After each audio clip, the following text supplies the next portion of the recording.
အားလုံးပဲမင်္ဂလာပါကျွန်တော်ဒီနေ့မှာတော့အခုမှကျင်းစားဆုံးမဲ့မိတ်ဆွေတွေအတွက်တစ်ပတ်ကိုဘယ်နှရက်စော့တင်တာလဲဘာတွေကိုစော့တင်တာလဲဆိုတာကိုကျွန်တော်နားလည်ထားသလောက် sharing လုပ်ပေးမှာဖြစ်ပါတယ်ကျွန်တော်နာမည် Trainer AG ဖြစ်ပါတယ် beginner တွေအတွက်ဆိုရင်တစ်ပတ်ကို3ရက်သို့မဟုတ်4ရက်စော့တာဟာကျွန်တော်အကောင်းဆုံးဖြစ်ပါတယ်ဘာကြောင့်လဲဆိုရင်ကျွန်တော်တို့ခန္ဓာကိုယ်ကလေ့ကျင့်ရသွားစေဖို့လိုအပ်ပါတယ်ဒုတိယချက်အနေနဲ့မစော်ဘဲနားတဲ့ရက်တွေမှာလည်းကျွန်တော်တို့ muscle recover အတိုင်းလိုအပ်ပါတယ်မိတ်ဆွေအနေနဲ့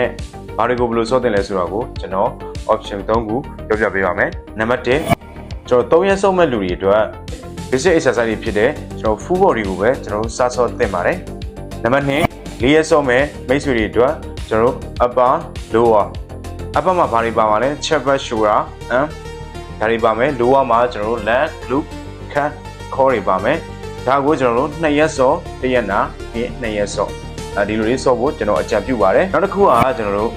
push pull leg ကိုဘူးမှာဆဆော့မဲ့ beginner တွေအတွက်ကျွန်တော်အကြံမပြုလိုပါဘူးဘာကြောင့်လဲဆိုရင်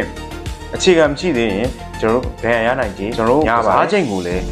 45မိနစ်ကနေတနာရီအတွင်းကိုမိတ်ဆွေတို့စော့တင်ပါတယ်ကစားချိန်လွန်ခဲ့ရင်လည်းဒဏ်ရာရနိုင်ခြင်းညာပါတယ်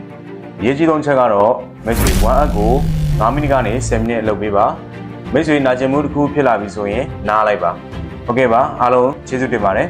မိတ်ဆွေကျွန်တော်ဆက်သွယ်လို့ချင်းအောက်မှာကျွန်တော်ဖုန်းနံပါတ်လေးချပေးထားပါတယ်